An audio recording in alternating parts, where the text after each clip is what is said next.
Good morning, YouTube. Good morning, brothers. The heck's going on? Johnny Boombat here. It's Wednesday today. Today's a good day. I'm feeling better. A little bit of sunshine in here. Not too much because I don't want everybody seeing my bizzo because I got a apartment right across the alley there. But I need to give this thing some sun. It looks like flowers. Well, it is flowers, but it's actually a plant.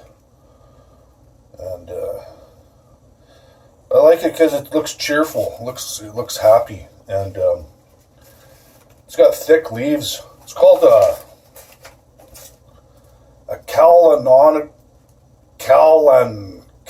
I can't even pronounce it. Kalancho.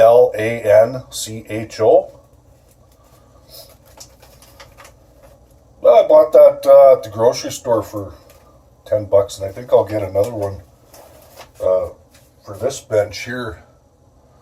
I like plants. They're a living creature. I had one of those ones that vines all over the place, and it vined all over my kitchen, and I named her Creepella. Yep.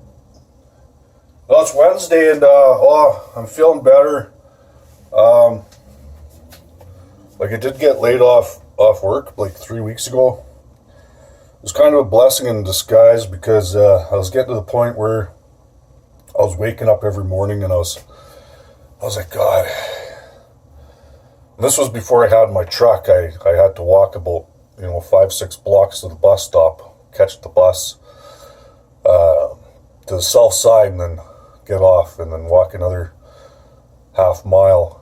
And this was during the winter, so not complaining. I actually enjoyed the hustle. It was Rambo mode on, and I got in about 9 months worth of work. It was a good time. I'm always adaptable, always willing to accept change.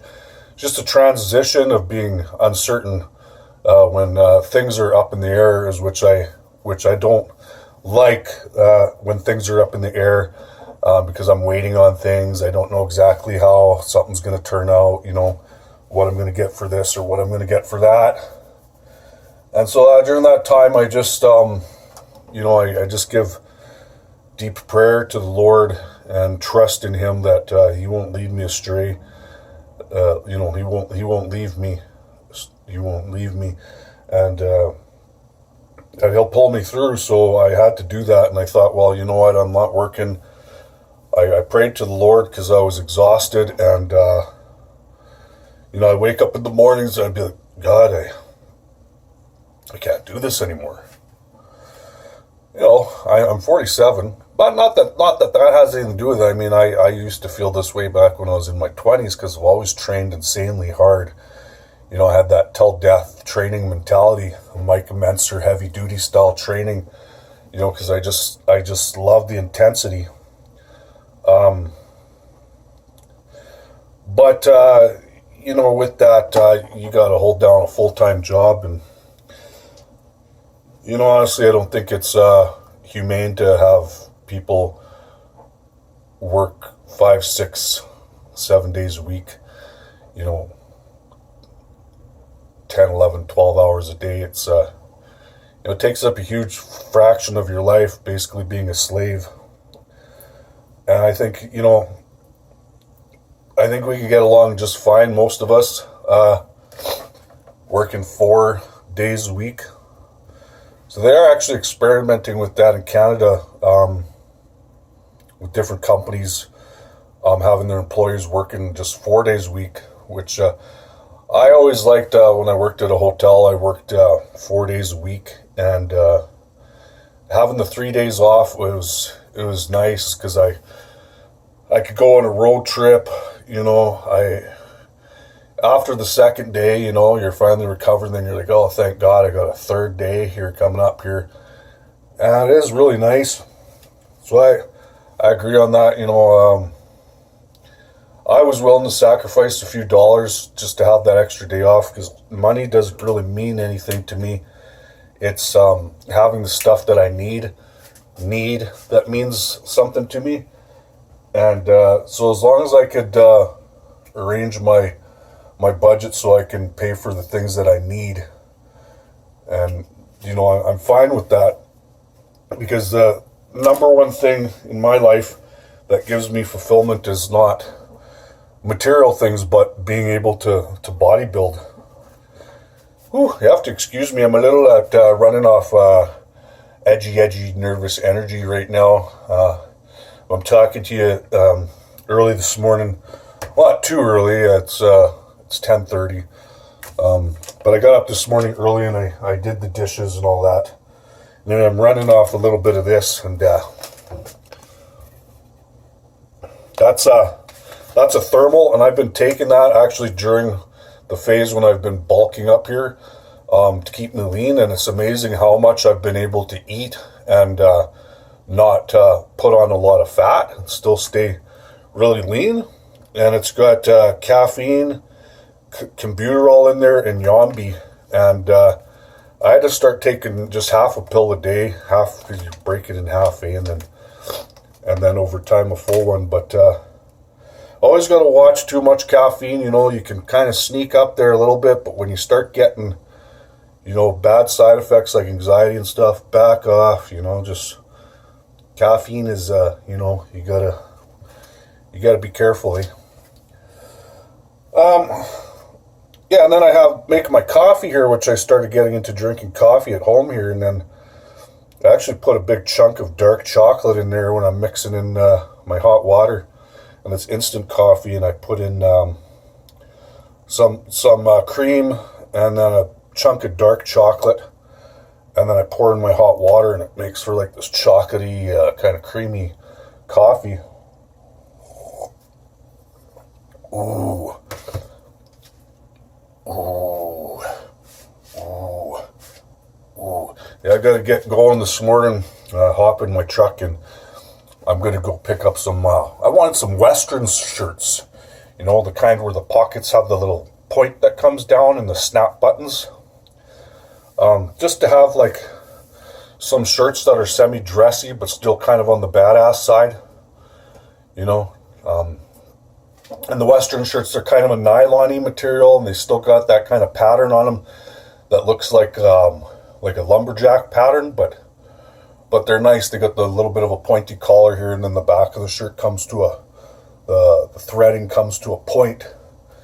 And so I'm picking a few up off Marketplace today. I got to drive to the north side. I don't know how they're going to fit. They're all large. The guy said he'd leave them on his doorstep, and I could try them on and just leave the cash under the mat, so I'm going to do that. But anyway, I got way off track there, and I was saying, I'd wake up every morning there, and I'd be like, Lord, I can't do this anymore. I'm flipping exhausting. Like I was living on a prayer every day, just trying to get through the 8-hour day, and then get home on the bus, and then finally I got my truck. So that was the goal. I got my truck, and that made everything a little bit easier. Yeah, and then of course, 9 miles down the road, I get laid off, and so I had to wait for my EI to kick in, see how much I was getting for that, and and then I did my tax returns, so I got a good tax return back, so I was happy about that. So now I just feel better knowing that I got some cash, because I got to take the truck in and fix the brakes. That's going to be $800. And then I gotta, stock up on food, get some more bodybuilding supplements, and just keep getting jacked. And yeah, it's a perfect opportunity for me to do that, and started training back at my old school home gym, the Bullpen Gym. If you're ever in Canada, Edmonton, Alberta, check out the Bullpen Gym. It's the most hardest core gym in the world. I'd say I trained there since I was 17, and it is literally like the golden era of bodybuilding back then. We'd all come in, train at nighttime, like 10 o'clock at night. All the giants, all the beasts would be in there at night, and wearing their big freaking football style tops, jerseys with the long hanging sleeves and the shoulders hanging down, pulled down, and we just wanted to be jacked. We wanted to crush the concrete while we walked, and nobody really cared about having abs. So of course, me being in my 20s, I actually ended up getting into some heavy powerlifting, and I'm an ectomorph slash mesomorph frame right in between there, but I ended up getting up to 260 pounds real quick after I competed for my first time as a middleweight. And I didn't even know, like, I was bulking up so quick everywhere. I just full as a house all the time. I started ripping my skin, but I didn't even care. I didn't notice. You just don't see those things. You see past them. You just see the growth. I got the stretch marks in the chest and the arms, and my gut blew up pretty quick. Right now I'm at a 33, 34 waist. I could get down to a 30 when I'm shredded in the summer. That's going to take a couple months because I'm done bulking up now. And anyway, what was I saying?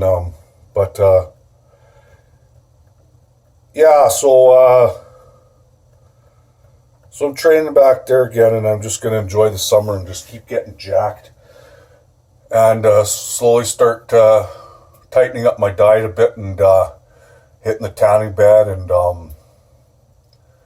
so it's just a lifestyle. You're always able to train, and bodybuilding is around the clock, so it's really fun because it's something you live from the time you wake up in the morning till the time you go to bed, and just helps you stay focused and on life and disciplined. And so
good morning, everybody. What's going on up in here? Johnny Boombat here. Excuse me, can I please? And I'm listening to Brandy. Ever since I discovered I can play CDs on my DVD player and use my TV as a ghetto blaster, I'm going through all my old music. And this song here I just love. It's so sexy.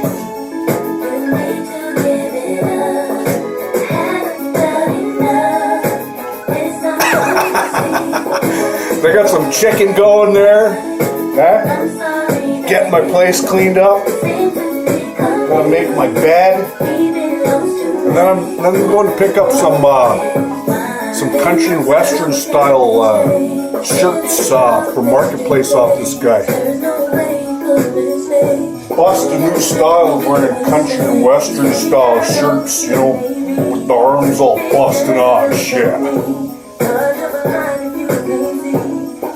Always make my down bed. This thing here weighs like 20 pounds. It's a big sleeping bag. Definitely won't be able to use that in the summer.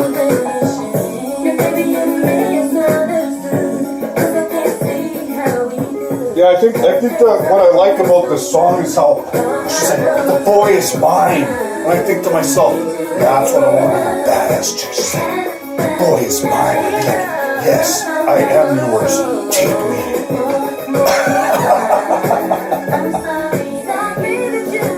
You know how the freaking black dudes get all freaking shaking your finger in their necks? Excuse me, that boy is mine. I'd be like, yeah, that girl is mine. That girl is my sunshine. Yeah. Yeah. They always say you should keep your apartment clean if you're expecting a female, or if you subconsciously want a female to come into your life. You should always have your apartment ready for if you invite over a female to have it, you know, pretty tidy and clean. Because chicks hate it when they come to a guy's house and it's nasty. It's a total turnoff. Always strip the bed. Always make sure I got clean sheets. You know, I got nice silk pillowcases.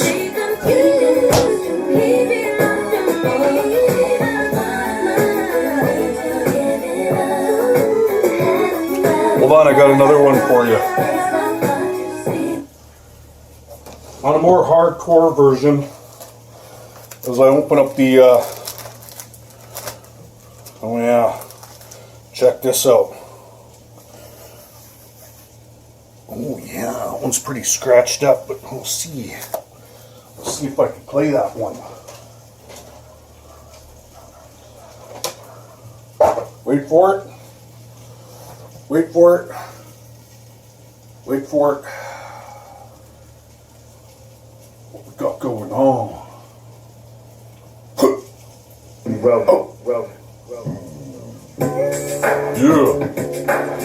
Yeah.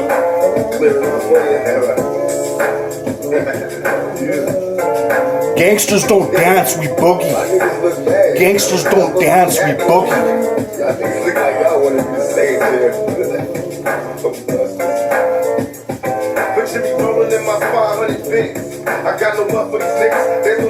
Yeah. You know you gotta love Tupac in here. Tupac had a major impact on our lives.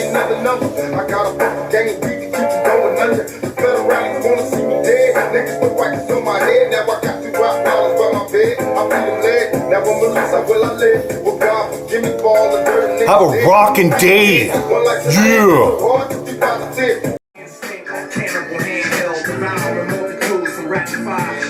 Listen, I'm trying to tell you, shell shimmy and ricochet bouncing like solid, freshly inspired hydraulics. Read between the inseam, take a flight like pilots.